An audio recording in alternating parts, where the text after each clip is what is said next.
अस्सलाम वालेकुम बच्चों। आज हम हमारा माहौल इस किताब के सरे वर्क को गौर से देखेंगे और समझेंगे। ये देखिए माहौल का मुतालिया किताब का नाम। देखो इसमें दरख्त के नीचे बच्चे पढ़ रहे हैं। कोई ड्राइंग निकाल रहा है, कोई फ़ोटो निकाल रहा है, कोई मुशाहिदा कर रहा है ना बच्चों। ये दिखाई दे रहा है ना। और दरख्त के ऊपर परिंदों ने घोंसला बनाया हुआ है और उसमें अंडे रखे हुए हैं। जानवर नज़र आ रहे हैं। घोंसले में अंडे भी हैं और इन अंडों में से छोटे छोटे बच्चे भी निकले हुए हैं। जानवर है, पानी में मछलियाँ तैर रही हैं। दिखाई दे रहा है बच्चों, कितना प्यारा माहौल लग रहा है। अब आप पूछेंगे कि माहौल यानी क्या, है ना।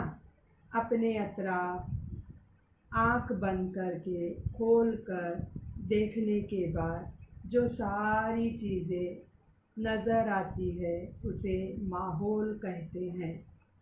आपके अतराफ कौन कौन सी चीज़ें नज़र आ रही है?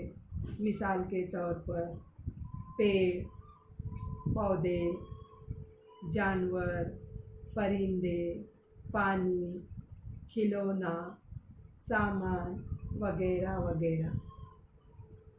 बहुत अच्छे। तो आज हम सबक नंबर 1 हमारे आसपास इस सबक की मालूमात हासिल करेंगे। सबक नंबर 1 हमारे आसपास। बताओ तो भला ये तमाम चीज़ें तुम यकीनन पहचानते हो, ये चीज़ें किस शय से बनी हैं? ये अशिया कहाँ पाई जाती हैं? इनके इस्तेमाल लिखो। ये कौन सी चीज़ है? बोलो बच्चों। हाँ सही है, बैट। बैट कौन सी चीज़ से बनती है? लकड़ी से। ये क्या है बच्चों? मटका। मटका कैसे बनता है? मिट्टी से। बराबर, शाबाश। बोलो बच्चों ये क्या है? धागा। सही, बिल्कुल सही। धागा किस चीज़ से बनता है? कपास से। बोलो बच्चों ये क्या है? कप। कप किस चीज़ से बनता है? कांच से। शाबाश, वेरी गुड। इस तस्वीर की चीज़ों को भी तुम पहचान सकते हो। ये चीज़ें कहाँ मिलती हैं? इनके इस्तेमाल लिखो। बोलो बच्चों इस तस्वीर का नाम क्या है? केला। इस फल का नाम क्या है? केला। इसका नाम क्या है? भुट्टा। इस चीज़ का नाम क्या है? आंवला। ये सारी चीज़ें हमें खेत से हासिल होती है। आओ आसपास नज़र डालें। हमारे आसपास अनगिनत अशिया मौजूद हैं। इन तमाम से मिलकर हमारा माहौल बनता है। इसमें मिट्टी, पत्थर, कंकड़ पाए जाते हैं। नदी, नाले, तालाब मौजूद हैं। हवा है, पहाड़ और टेकड़ियाँ हैं। सुनसान व बयाबान जंगलात हैं। खेत, घर और रास्ते भी हैं। मुख्तलिफ़ किस्म के जानवर हमारे अतराफ पाए जाते हैं। आपने देखा होगा बच्चों, है ना। मुख्तलिफ़ किस्म के दरख्तों, झाड़ियों और बेलों से हमारा माहौल सजा हुआ है। हम भी माहौल का एक हिस्सा हैं।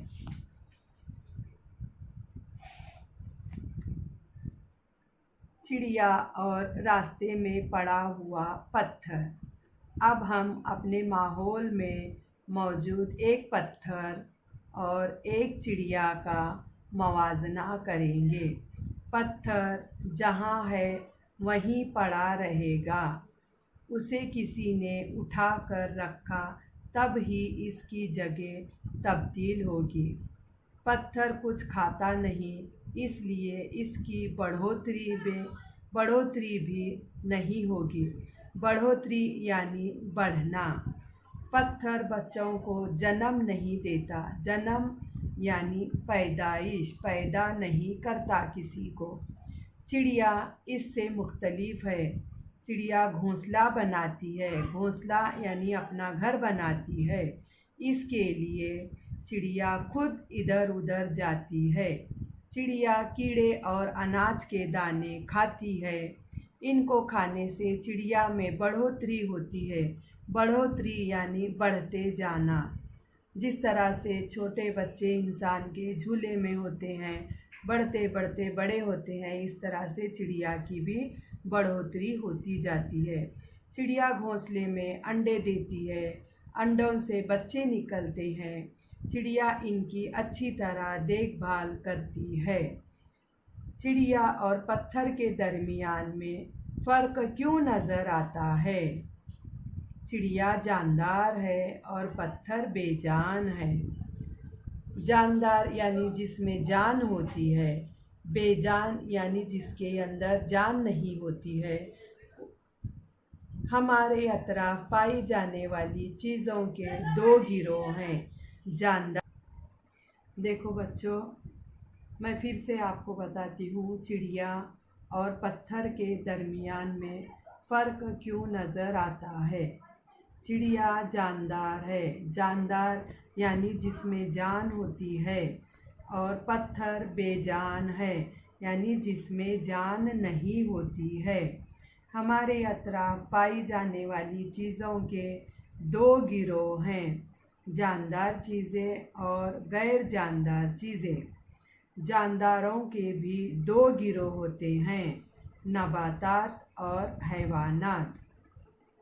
जिस तरह हैवानात बच्चों को जन्म देते हैं, इसी तरह बीजों से पौधे उगते हैं। वो नबातात के बच्चे ही हैं। पौधों की बढ़ोतरी होकर वो छोटे से बड़े होते हैं। इससे मालूम होता है कि नबातात जानदार हैं। नबातात हरकत भी करते हैं। कली से फूल बनने में बंद पंखुड़ियाँ खुलती हैं, लेकिन नबातात में तमाम हरकत आसानी से नज़र नहीं आती। पौधों को भी ग़िज़ा की ज़रूरत होती है। नबातात हैवानात की तरह एक जगह से दूसरी जगह नहीं जा सकते। वो जड़ के सहारे एक ही जगह कायम रहते हैं। नबातात और हैवानात में ये एक बड़ा फ़र्क है। हम इसको समझेंगे। आओ बच्चे, अतराफ़ में पाई जाने वाली चीज़ें जानदार हैं और गैर जानदार। जानदार और गैर जानदार में नबातात भी हैं और हैवानात भी हैं। नबातात के माने पेड़ पौधे, यहाँ पर बारीक से बारीक झाड़ी जंगल दरख्त वगैरह इसके अंदर आते हैं। हैवानात में बारीक से बारीक पानी में के ज़मीन पर के छोटे से छोटे बड़े से बड़े हैवानात इसके अंदर आते हैं। जानदार यानी जिसमें जान होती है, उनसे हासिल होने वाले, जैसे मिसाल के तौर पर हम नबातात के अंदर छोटा सा पौधा लगाने के बाद हम उसे पानी देते हैं, ग़िज़ा देते हैं, तो वो दिन पर दिन बढ़ता हुआ जाता है। उसी तरह जानवरों का भी हाल है। जानवर के भी बच्चे छोटे से बड़े, बड़े से बड़े होते हैं।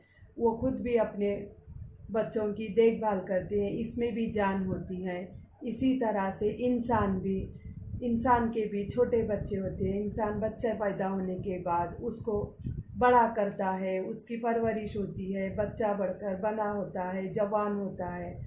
इस तरह से ये जो बढ़ते हैं इसे जानदार कहते हैं। ठीक है बच्चों, आपको यहाँ तक का सबक समझ में आ गया? ठीक है, मैं इसी सबक के ऊपर आपको दो सवालात देती हूँ। सवाल नंबर 1, आपके आसपास दिखाई देने वाली सारी जानदार चीज़ों के नाम लिखो। सवाल नंबर 2, आँख के अतराफ दिखाई देने वाली गैर जानदार चीज़ों के नाम लिखो। समझ में आया बच्चों? इसके आगे का सबक हम आगे के पीरियड में लेंगे। खुदा हाफिज़।